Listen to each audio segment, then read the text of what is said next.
Bismillahirrahmanirrahim. Assalamualaikum warahmatullahi wabarakatuh. Alhamdulillah rabbil alamin.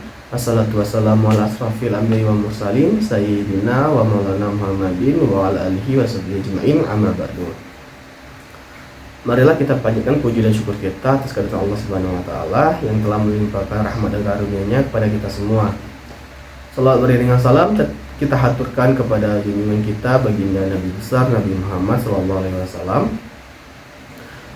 Baiklah, perkenalkan, saya Muhammad Yati Saputra dengan nomor induk mahasiswa 2020602072 dari program studi S1 Ekonomi Syariah.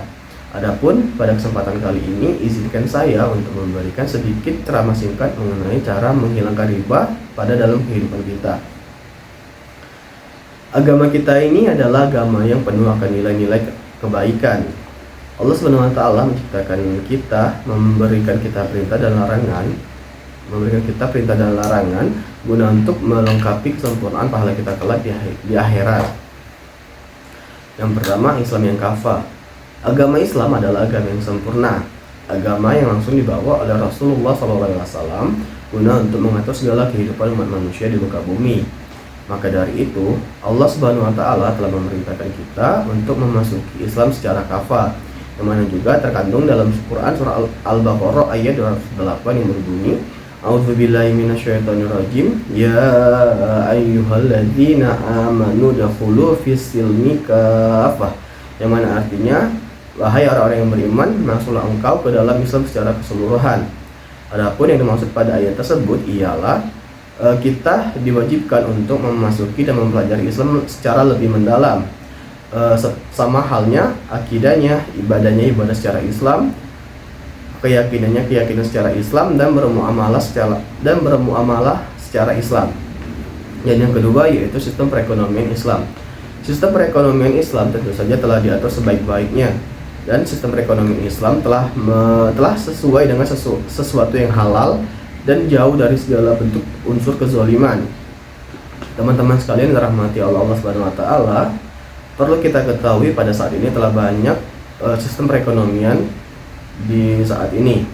Namun ada salah satu sistem perekonomian yang begitu dilarang dan pelarangannya itu begitu keras, yaitu sistem perekonomian yang mengandung hal riba. Dan sebagaimana telah dijelaskan dalam Quran surah Al-Baqarah ayat 278 yang berbunyi, A'udzubillahi minasyaitonirrajim, ya ayyuhalladzina amanu taqullaha wa dzaru ma baqiya minar riba in kuntum mu'minin. Yang mana artinya, wahai orang-orang yang beriman, bertakwalah kepada Allah dan tinggalkanlah sisa riba atau yang belum dipungut sebagaimana orang-orang yang beriman. Adapun yang dimaksud pada ayat tersebut ialah kita diperintahkan, diwajibkan untuk bertakwa kepada Allah dan janganlah kita mengambil riba pada setiap transaksi yang kita lakukan atau bermuamalah yang sedang kita kerjakan. Sebab apabila hal tersebut masih dilakukan, maka Allah Subhanahu wa taala dan Rasul-Nya akan memerangi hal tersebut. Nah, kata memerangi itu memiliki arti murkanya dari Allah Subhanahu wa taala. Sesungguhnya tidak ada seseorang pun yang menginginkan hal yang begitu mengerikan tersebut terjadi. Na'udzubillah min zalik. Teman-teman sekalian rahmati Allah Subhanahu wa taala, langkah selanjutnya yang dapat kita lakukan yaitu bertransaksi secara halal. Bertransaksi secara halal pada Islam begitu banyak macam jenisnya. Namun ada salah satu yang dapat kita lakukan yaitu bertransaksi secara jual beli. Bertransaksi secara jual beli juga telah terdapat pada Quran surah Al-Baqarah ayat 278 yang berbunyi, A'udzubillahi minasyaitonirrajim, wa ahalallahul bai'a wa harama riba, yang mana artinya, dan Allah telah menghalalkan jual beli dan mengharamkan riba. Ayat tersebut menjelaskan bahwa Islam telah membenarkan adanya jual beli. Begitu pula di dalam prakteknya. Di dalam jual beli tidak boleh ada unsur kezaliman dengan sesama umat manusia, yang mana secara memakan harta dengan cara yang batil, dan sesungguhnya jual beli itu harus dilakukan suka sama suka. Teman-teman sekalian yang dirahmati oleh Allah Subhanahu wa taala, langkah berikutnya yang dapat kita lakukan yaitu memiliki sifat yang qanaah. memiliki sifat yang qanaah dapat melindungi kehidupan kita pada hal-hal yang mengandung riba. Sebab dengan kita memiliki sifat qanaah, kita akan selalu bersyukur atas apa yang telah diberikan kepada kita. Dengan sifat bersyukur tersebut, kita dapat dilindungi dengan segala perasaan yang serba kekurangan dan ingin hidup kemewah-mewahan atau berfoya-foya, sebagaimana telah dijelaskan di dalam Quran surah Al-A'raf ayat 31 yang berbunyi, A'udzubillahi minasyaitonirrajim. Ya bani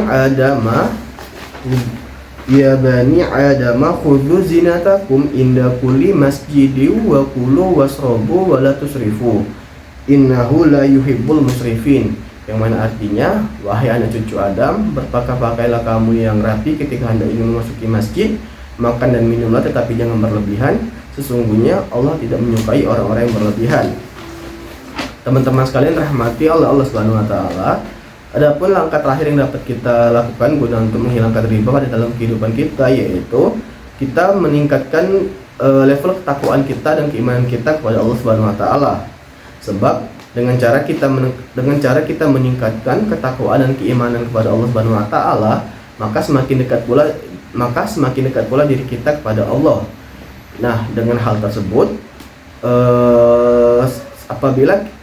apabila kita semakin mendekatkan diri kepada Allah, maka semakin besar pula perlindungan dan pertolongan yang akan diberikan oleh Allah Subhanahu wa taala kepada kita dari segala permasalahan-permasalahan yang ada, termasuk permasalahan pada riba. Sebagaimana juga telah dijelaskan dalam Quran surat Al-Hasyr ayat 31 yang berbunyi, A'udzubillahi minasyaitonirrajim. Ya ayyuhalladzina amanu taqullaha wal tanzur nafsum ma qaddamat lighad wattaqullaha innahu khabirum bima ta'malun. Yang mana artinya, wahai orang-orang yang beriman, bertakwalah kepada Allah dan hendaklah setiap orang memperhatikan apa yang telah diperbuatnya untuk hari esok atau akhirat, dan bertakwalah kepada Allah, sungguh Allah mengetahui atas segalanya yang telah terjadi. Teman-teman sekalian rahmati oleh Allah Subhanahu wa taala, cukup sekian cara mensikat yang telah saya berikan. Kurang dan lebih saya mohon maaf, kepada Allah saya mohon ampun. Akhirul kalam, wabillahi taufiq wal hidayah, wa ridha wa inayah. Wassalamualaikum warahmatullahi wabarakatuh.